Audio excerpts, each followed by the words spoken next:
Hey boys and girls, welcome back. Well, we've left our embossing powder off to the side to dry overnight, and this morning we're going to do kind of part two of this and unveil this thing and see how this turns out. Keep your fingers crossed. There's always a possibility that things can go sideways, but let's see what happens. Hang on, let's get some stuff out of the way, make some room. Alright, I think we're gonna go up. Hang on a second. Going up. Coming down. That's about right. That'll work. Alright, what we're gonna do is we're gonna give this thing a dump first.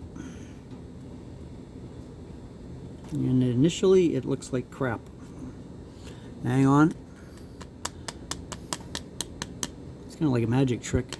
Nothing up my sleeve.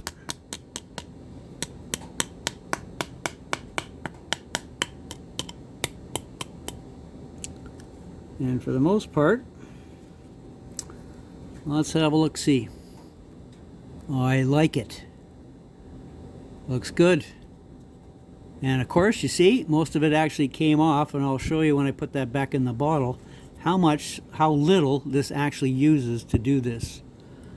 I think that turned out pretty good, boys and girls. I'm liking it. A little cleanup to do around the shifter boot, and some cleanup on the gas pedal, and a little bit along, where's my pointy toothpick, and a little bit along this edge where the firewall kind of sits down, lays down on here. But anyway, that's easy to do. And the overage there is alright because the rear seat comes, the base of the seat comes right up to this line here. So we're okay there. Don't have a lot on the edge here. That'll clean up fine because that's where the door panels butt up against. So I like that. So you see, boys and girls, even though it looks like you're using a whole lot of embossing powder, you really don't. You got a lot left. And it looks smooth. Doesn't look lumpy at all, even though when you put the glue on, you kind of got spots where it looks a little thicker than other spots. But by the time everything lays down and dries, it's a pretty even finish. Yeah, I'm liking it. I'm liking it a lot.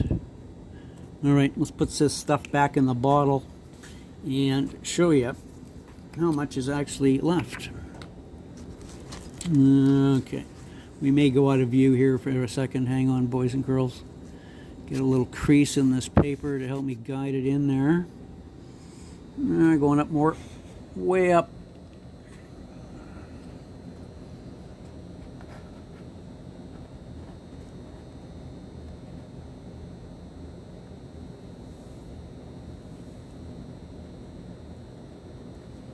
Come on, crease, stay with me.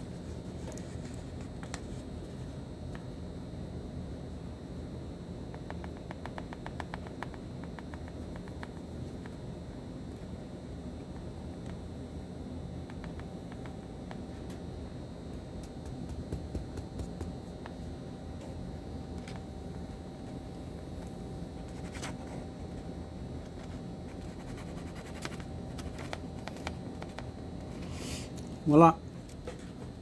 Alright, oops, hang on. Out of the way. Give it a little tap. Put the lid on so I don't make a mess.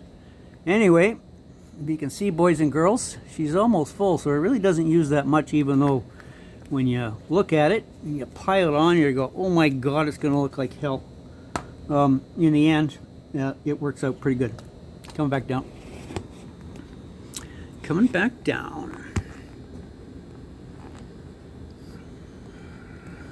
Anywho, give it a try when you got a chance, boys and girls. Practice on a practice piece or something before you attempt it on one of your builds that you spent hours and hours and hours on. Do a little practice and some practice parts first. Give it a whirl. And as I mentioned, there's other ways you can do this, but this is the one that I've tried and I've stuck to. It works for me, so we continue with success. Anyway, we'll catch you guys in the next video. Interior parts are painted up. I just got them clear coated with a dull coat. I'll show you that probably in the next video on how those how the interior door panels and dashboard and seats turned out. Anyway, catch you later. See ya.